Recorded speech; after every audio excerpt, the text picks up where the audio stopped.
students, welcome to online platform of Dr. APJ Abul Kalam Technical University, Lucknow.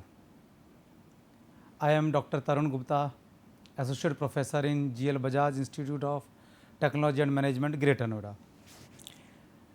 Today we will discuss our fourth lecture, layout of modern thermal power plant. Dear friends, first of all you must know what is the meaning of thermal power plant. Thermal means heat, power means here power means electricity, plant means an industry or you can say a setup. So, thermal power plant means an industry or a plant where electricity can be generated with the help of thermal yani heat. Now, initially I told you initially hydroelectric power plant came into existence. After that the technology developed and we start to generate electricity with the help of coal.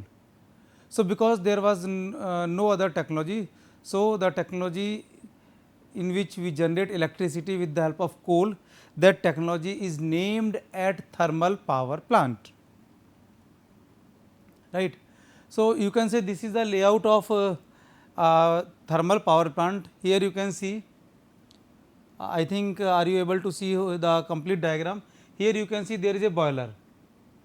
This boiler is the responsible which convert water into heat with the help of energy of the coal. You can say boiler is a heat exchanger, right. So, in boiler when we want to convert water into steam, we require coal. So, there is a coal storage. Here coal come from coal mines,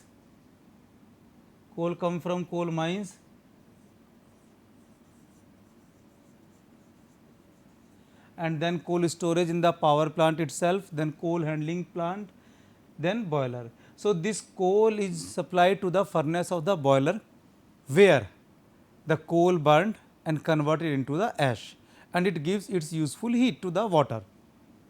Now, ash is removed from the boiler furnace with the help of some ash handling equipment, and then ash is storage in storing plant, somewhere storing plant. Now, when a coal burn, it gives its heat to the water which convert into steam. So, here you can see this is the steam, passage of the steam passes through the superheater, then it passes through the main valve, then it passes to the turbine and it rotates the turbine. When it rotates the turbine, it gives its thermal energy to the turbine which convert thermal energy into the mechanical energy, or you can say rotation or rotary energy, right. Heat or you can say steam is expanding in the turbine, and after expansion the wet steam or you can say exhaust steam passes through the condenser where it get condensed and convert into the liquid state, that is in hot water, right. And then hot water or you can say condensate is supplied to the boiler through the condensate extraction pump, low pressure heater, boiler feed pump, high pressure heater, and finally passes through the economizer into the boiler. You can see. We will discuss the function of each and every part. Now, when coal burn, hot gases will develop. So, those hot gases are known as flue gases. This is the path of flue gases. Flue gases pass through the superheater, then economizer, then air preheater, and finally to the chimney, and finally from chimney to atmosphere, right. Now, here you can see when turbine rotate means when turbine convert thermal energy into mechanical energy.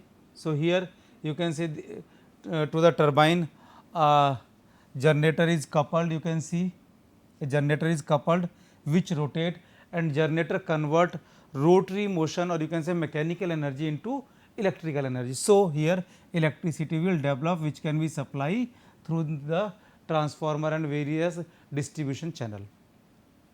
Now, what happened to the condensate? when we cool the or we remove the heat of the exhaust steam in the condenser, water is used. That water is recirculated through the cooling tower or canal. We will discuss all these things in the detail. In this diagram you can see there are some accessories, some mountings, though mounting and accessories will be dealt separately, but still I want to tell you slightly about these, that superheater, economizer, air preheater, these are the accessories. Now, what is accessories? Accessories are the parts, you can say, or some fittings on the boiler which can increase the efficiency of the boiler. Means these are not mandatory. If you want, you can use; if you do not want, you cannot use. But if you will use, they will increase the thermal efficiency.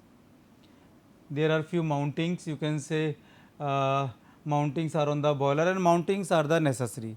So, we will discuss these in details. Now, if we want to discuss important circuit in the power plant, there are 4 circuits you can see. One is coal and ash circuit, other is air and flue gas circuit, feed water and steam circuit, and fourth one is cooling water circuit. See the diagram. I told you coal and ash circuit. So, this one is the coal and ash circuit number 1, right. On the number 2 I told you air and flue gas circuit. So, you can see where is the air? Air came from the here. So, air came from the here, passes through the air preheater and goes to the boiler. So, this is the air and flue gas circuit. This is the air and flue gas circuit. Number 3 you can see, number 3 is the feed water and steam circuit.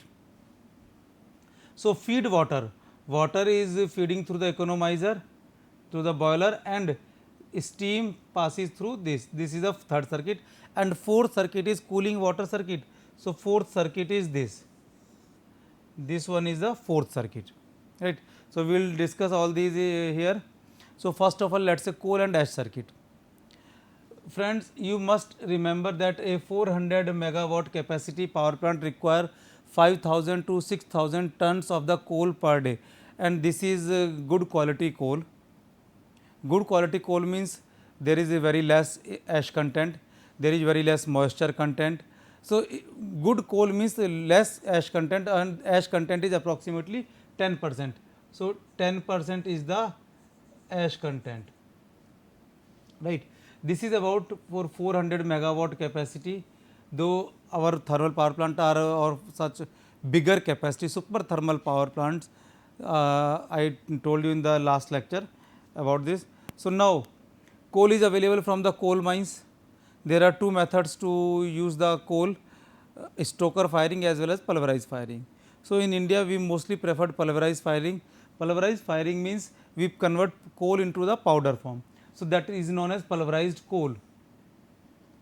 That pulverized coal from the storage area, which is also known as stack, means that pulverized coal is taken to the boiler with the help of various coal handling equipments like you can say belt conveyor, bucket conveyor, trucks, pipelines, etc., etc., right. So, initially the coal is stored in the stack, and from the stack it is supplied to the furnace of the boiler. And yes, we are using various measuring scales, measuring units just to weighing the coal, how much coal is going to be burned, right. Now, that pulverized coal is transferred to the boiler furnace where it burn, and when it burn it high temperature will develop, which is at the around of 1500 degrees Celsius to 2000 degrees Celsius, right. And it convert, after burning the coal convert into the ash, and hot gases or you can say flue gases supply through the water, which convert water into the steam. Now, ash is collect in the ash pit. There is a ash pit below the furnace, boiler furnace. So, ash is collected into the ash pit, and from the ash pit it is removed by the ash handling plant. Now, ash handling systems like you can say belt conveyor, screw conveyor, etc., We can use some hydraulic system, pneumatic system, we will discuss these in separate lecture, right, because ash has some properties like it is very hot, it is abrasive in nature. So, we will discuss all these in separate lecture. Now, a thermal power plant of 400 megawatt capacity which require 5000 to 6000 tons of the coal per day require 10 hectare area per year if ash is dumped to a height of 6.5 meter. Means अगर आप ash को continuous dump करते, if you are dumping the ash continuously, you are not using the ash somewhere, you are not supplying the ash somewhere, so you need 10 hectare area per year. So, that is what we are doing, we are just having a space for 7 to 14 days of ash collection, and then we supply the ash to somewhere where it can be used. So, we will discuss what are the uses of ash. So, you can see the diagram, this is the diagram which we have discussed earlier. This diagram is taken from the layout of the power plant, I told you if you have remember. So, this diagram I told you one point number 1. So, this is the same diagram, you can see this is a boiler, in the boiler coal, this is coal storage, or you can say stack. I told you na, stack or coal storage. From coal stack, this coal is supplied to the boiler furnace with the help of various coal handling plant equipment systems like conveyors, belt conveyor, bucket conveyor, etc. And after burning, when it convert into ash, that ash is coming out with the help of some ash handling equipment, and then it is supplied to the ash storage.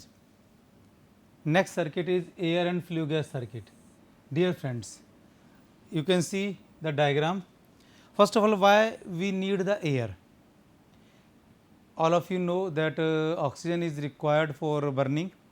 In the boiler, what we are doing, we are just converting the energy available in the coal into the thermal energy of the water. Here coal burned, but oxygen is required for burning of the coal. We are not able to supply pure oxygen for the burning purpose. So, what we are doing, we are taking air from the atmosphere, and the oxygen available in the air is used in the burning of the coal, which convert coal into the ash. Here you can see the air from the atmosphere. This air passes through the air preheater and then supplied to the furnace of the boiler. In the air preheater, the temperature of atmospheric air is increased by 2 to 3 degrees Celsius. Means in the air preheater, the atmospheric air absorb the heat which are going waste through the flue gases. So, by this way we are able to increase the thermal efficiency of the boiler. In the boiler, when coal burn, flue gas will generate, and those flue gas are used to convert water into the steam. So, after convert water into the steam, those flue gases are allowed to pass over the some accessories, just to increase the thermal efficiency of the boiler. You can see this is the first superheater, then economizer, then air preheater. See, superheater is the accessories where we convert the steam generated into superheated steam. The advantage of superheated steam are more that more work done can be generated from the superheated steam. Right. After passing through the superheater, these flue gases are passed through the economizer, where we heat up the water which is supplied to the boiler drum, and then we pass it to the air preheater, where we preheat the supplied air. But before passing any accessories, these flue gases may have some dust particle which are absorbed from the burning of the coal. So, before passing through any accessories, the flue gases passes through a dust collector which remove any dust or solid particle, because if dust particle are allowed to pass from the accessories, it may choke the accessory, it may reduce the efficiency of the accessory. So, that is why we pass it from a filter, or we pass it from a dust collector, and where all the dust particles are removed, the filtered flue gases pass through the economizer and preheater and is forced out through the chimney by a draft fan. See, draft fan is required to maintain the draft, so that there is a natural process that air can enter from the boiler furnace through the air preheater, and it passes through a predetermined path with a certain velocity, with a certain, you can say, speed. right, so that proper quantity of the water can convert into the steam. Here you can see this is the circuit of the air is coming here and flue gases are going to the toward upward, right. So, our next circuit is feed water and steam circuit. See what is feed water? Feed water is the water which is supplied to the boiler drum. You can see this is the boiler drum. So, this is the feed water circuit, feed water. This is the feed water circuit which coming to the boiler through economizer, or in the economizer you can see this is a complete circuit. So, initially what happened in the boiler, there is water which convert into steam. That steam passes through the superheater and becomes superheated steam. I told you why we are doing the superheated, right. Now, after passing the superheater, this steam, or you can say superheated steam, passes through a main valve and then it expands into the turbine. And in the turbine, the thermal energy of the steam convert into the mechanical energy. It rotates the turbine. So, this shaft of the turbine will rotate, and when it expand into the turbine, it lose its heat and it convert from superheated steam to the wet steam, and that wet steam coming is also known as exhaust steam. It come outside from the turbine and it pass through the condenser, where it get condensed, means it give its heat to a cooling water and convert into the completely liquid state. This exhaust steam or wet steam, also known as wet steam, it is a mixture of steam and water. So, steam and water is not allowed because we do not have any pump or any blower which can efficiently handle the combination of gas and liquid. So, either we can handle efficiently gas or we can handle efficiently liquid. So, it is very easy to convert steam into the water. So, we convert that wet steam into the water, and a condensate extraction pump remove that condensate or that hot water from the condenser well, and it passes through a low pressure heater. It passes through a low pressure heater and then boiler, feed pump, high pressure heater and economizer, and then boiler. Economizer is also an accessories where we preheat the feed water. Remember, where we preheat the feed water, the preheat means we increase the temperature of the water before entering into the boiler, and feed water means the water which is supplied to the boiler. So, here we preheat the feed water, right. So, this is the feed water and steam circuit, and the rotary energy or rotating or rotary motion of the shaft of the turbine, it coupled with the help with a generator, and where it rotary motion is converted into the electrical energy. So, you can see here the superheated steam from the boiler enters in the steam turbine. The superheated steam temperature is about 600 degrees Celsius and the pressure is approximately 30 megapascal, or you can say 300 kilogram per centimeter square. The steam expand in the turbine, causing the turbine blade to rotate. After doing mechanical work on the blade and losing its energy, the steam become wet and the pressure of the steam become very less. So, this wet steam passes through a condenser where it completely become water. This condensate water or condensed water has a temperature approximately 30 degree to 40 degrees Celsius. Remember, the temperature is 30 degree to 40 degrees Celsius and it is collected in a tank which is below the condenser, and that tank is known as hot well. The water from the hot well is fed to the boiler through the economizer. Economizer preheat the water before entering into the boiler. The economizer receive its heat from the flue gas, leaving the boiler preheating the feed water in the economizer, increase the boiler efficiency and help the quicker production of the steam. Next is cooling water circuit. So, dear friends, cooling water circuit, you can see cooling water circuit. Cooling water is used in the condenser just to condensate, just to extract the heat of the wet steam or the heat of the exhaust steam coming out from the steam turbine. So, just here there is a steam turbine and the steam, wet steam coming from here wet steam coming from here enter into the condenser. Now we have two option. Every time we can have a fresh water from the river or canal if it is available, and if river or canal is not available, then we can use cooling tower, we can recirculate the water. Now if we want to use fresh water, we have a water source, some water body is available, river or canal, and we can take fresh water, or and then instead of cooling tower, this water is supplied to the river, and every time we are taking the water from here. Now whenever we are releasing the water into river or canal, we have to take care that this hot water does not harm the water life. Means there are some animal in the water like fish, etc. There are some plants in the water. So that hot water or the water which we discharging in the river or canal, that water never harm the water life.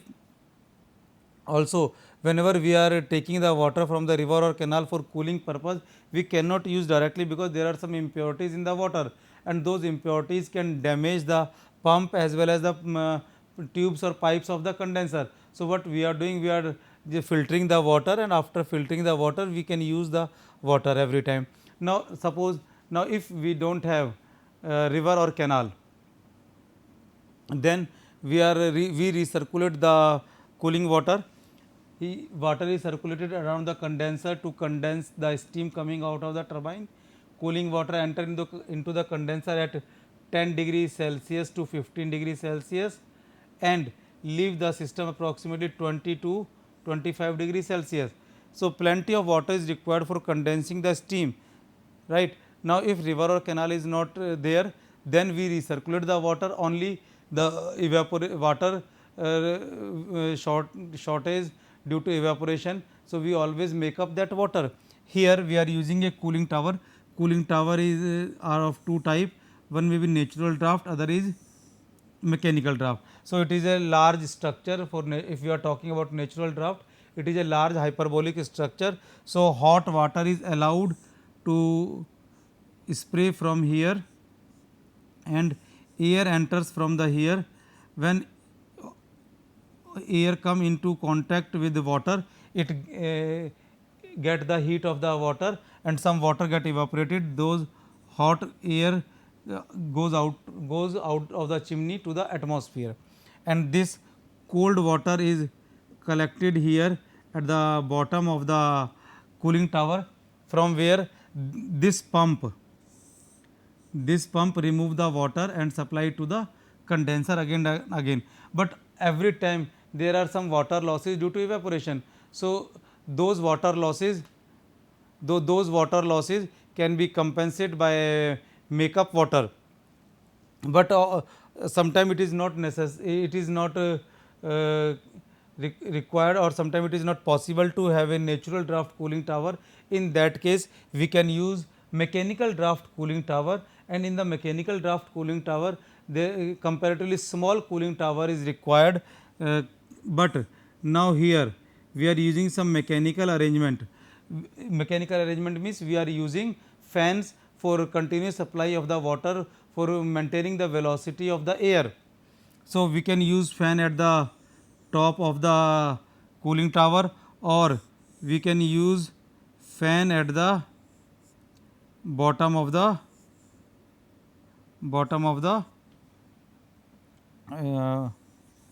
tower.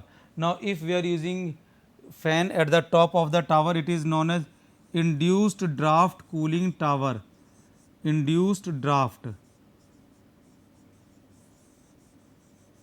But if we are installing the fan at the bottom of the tower just to maintain the supply of the air, it is known as force draft cooling tower. Force draft cooling tower. Sometime the combination of induced draft and forced draft cooling tower are there. So you can see these are the important circuit of the cooling tower. Now what are the main component of steam power plant or sometime thermal power plant? So boiler along with mounting and accessories. So today we are using high pressure boiler, or sometimes we are using critical or supercritical boilers along with mounting and accessories, right. Mountings, what are mountings? Mounting are those fittings which are necessary for the safety of the boiler. Friends, do you know that there is a boiler inside our home also? In every home there is a small boiler. Yes, can you guess? Yes, that is a pressure cooker. So every pressure cooker is a boiler where we convert water into steam with the help of some heat, right. And mounting and accessories. So on every pressure cooker or every boiler there are two mounting, two safety device. The one is a whistle, which is dead weight safety valve, and other is fusible plug, which can melt when pressure is more, and dead weight safety valve, or that whistle is not working. So this is most important part of the thermal power plant, or you can say steam power plant. Next one is steam turbine. See, turbine are different for different power plants. The turbine used in hydraulic power plant is known as hydraulic turbine.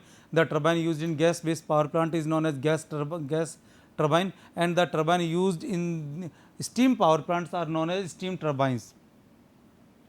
We are using generator, we are using condenser, we are using cooling tower, water pumps, feed pump, then crusher house, coal mill, draft fan, ash precipitators, boiler chimney, water treatment plant, control room, switch yard. So this is not a complete list. This list is the main component of the modern steam power plant. Besides these parts, there are thousands of the parts are there, thousands of the small parts are there, which are used for the satisfactory working of the boiler, or which are used satisfactory working of the modern thermal power plants.